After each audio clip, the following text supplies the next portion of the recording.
Yo, what's up guys? Welcome back to another Trove video. In this video, what I'm going to be doing is I'm going to be going over my current strategy for soloing D15 5-star dungeons. Now, I did make a video about a month ago talking about this, how I did it at the time, but I do it differently now. So in this video, that's exactly what I'm going to do, and I'm going to give you guys some tips on how you can do it as well, on how you can effectively solo D15. Alright, let's get into it. So these are going to end up being my stats on my gear, you know, movement speed, physical damage, magic find, stuff like that. Permatorch is my banner because, you know, you always want to have Permatorch. Scorpius for my ally, because it is one of the best allies for both light and physical damage in the game right now. And then Crystal 4 ring with Cyclone, because if you're using melee, I definitely recommend using Cyclone. If you're using bow, then I recommend using the Blast Bow ability.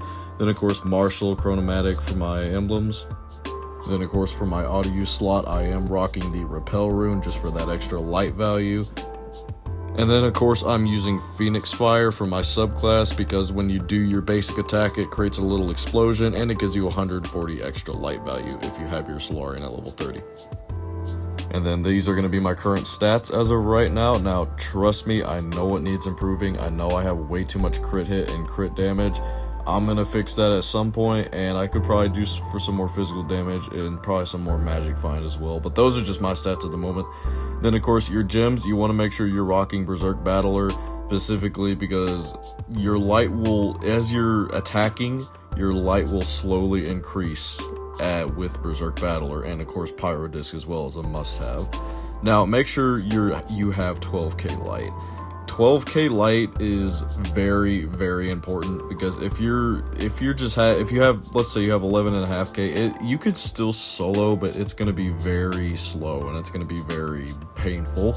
So what I recommend doing is make sure you have all of your pearls on your cosmic gems. Make sure all your pearls are on the light stat, and make sure that's fully augmented, so that way you can get as much light as possible.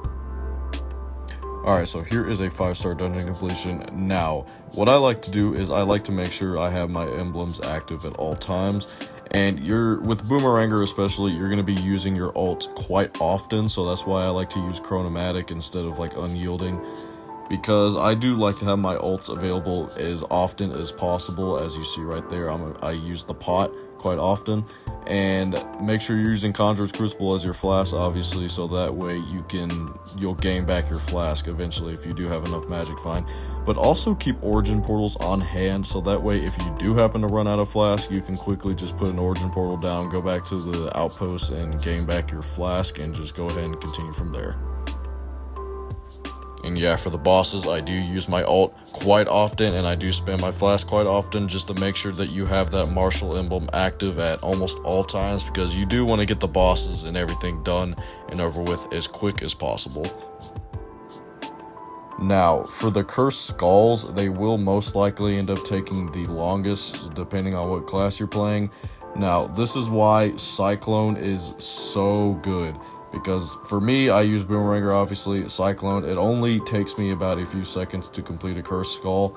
So that's the problem with classes like Solarian, is they're not very good. The Solarian isn't very good with big groups of enemies, but it's great for bosses and stuff like that. Oh yeah, and make sure you have origin portals down, especially before you start doing this boss, because if you're not using Unyielding, then you're most likely going to die to that boss, so just watch out for that. Anyways, that is a full 5-star dungeon completion right there. Hopefully this video could help you guys out a little bit, and I will see you later.